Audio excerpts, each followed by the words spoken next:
Alright guys, we're going to hop in and do our power ranking for the bot lane.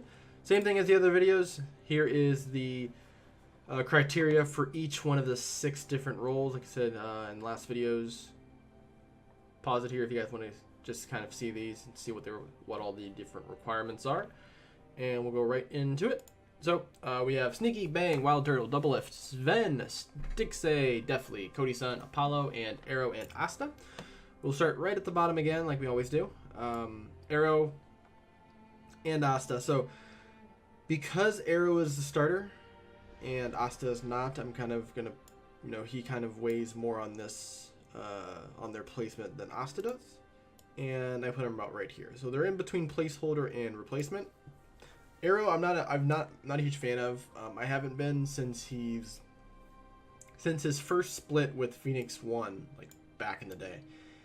And he was good then. He almost won. I think he almost won MVP that season. He did really, really well. And then ever since then, he's just kind of gone on the drain. I think one of the biggest issues is when you see this with a lot of really, really, talented Korean players when they come over to NA.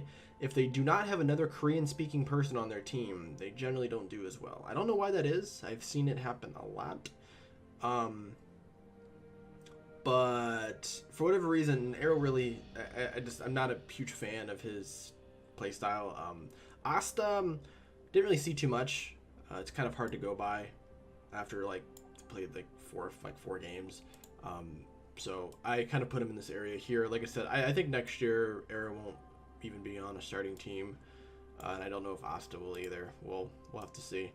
Apollo, I actually think if my idea of Echo Fox splitting them up, him and Hakuo, comes true, I think Hakuo has a higher trajectory than Apollo does. I think Apollo is kind of in between a solid player and a placeholder. I think he can do well depending with the right team around him. I don't think he can be the main carry though on a team.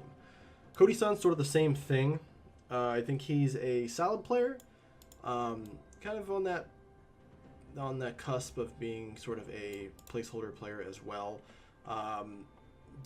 Not great, not good enough, I don't feel, to single-handedly win a game for his team, unless we saw how they did with 100 Thieves and they did the funnel strat. That's like the only way that they could win with them. I think Deathly's in the hidden potential area, like right on the cusp here. I think Deathly has a lot of talent, and with this team that he has, which is very, very good, it has a higher,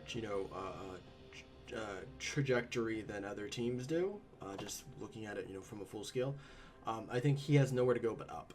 And as long as they keep this, this team atmosphere that they have going on in Golden Guardians, he will continue to get better and thrive. Stixay, I feel, is a solid player. I do not think of him as an all-star.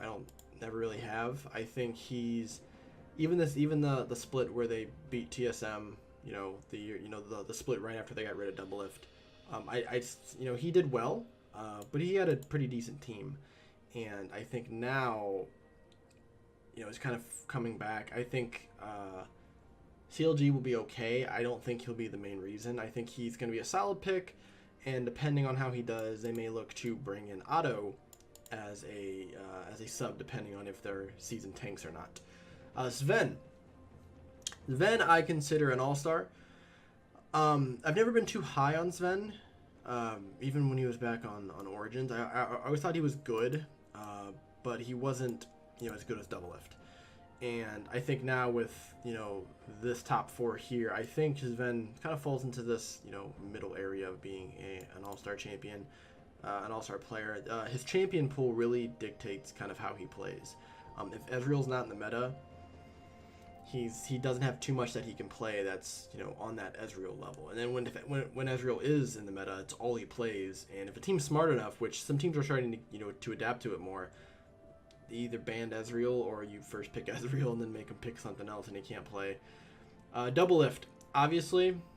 Double Lift is, I feel, like right here. I think he obviously the best North American, born AD carry that we have in the league.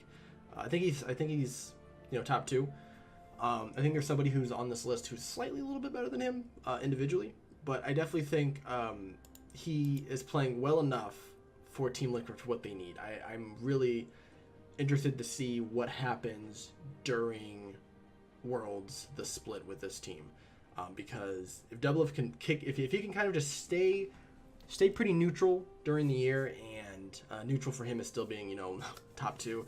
If he's able to do that, and then turn it up, go that Ultra Instinct mode during Worlds, I think they have a real chance to make it to finals. Wild Turtle, I believe Wild Turtle had a really good split last season. I kind of put him in that same kind of area as Ven. Sorry, the same sort of area as Ven. Maybe a little bit better than Sven. He's a little more aggressive. I think his champion pool is a little bit better. I do think he makes more mistakes than Ven. So that is something to consider here. So I think it's very, very close here. But I do believe that Wild Turtle is an all-star and has been and will continue to be. He is a very, very good talent. Sneaky. If this was going by cosplays, Sneaky would be way up here. But unfortunately, we're not taking cosplays into consideration with this ranking. I put Sneaky right here. He's always kind of been, you know, all-star, superstar. I think with this new Cloud9 team, I think they're going to have to, you know, divvy some more resources into Sneaky than they normally would. I think with Jensen there, they put a lot more into Jensen. And now that Licorice is there, they do have to funnel some resources into Licorice. So it just kind of depends on who they think is more of the alpha carry between him and Licorice. I think Licorice will end up getting it. So that's why I'm kind of putting Sneaky right here. And then Bang, to me, Bang is a little bit better than Doublelift.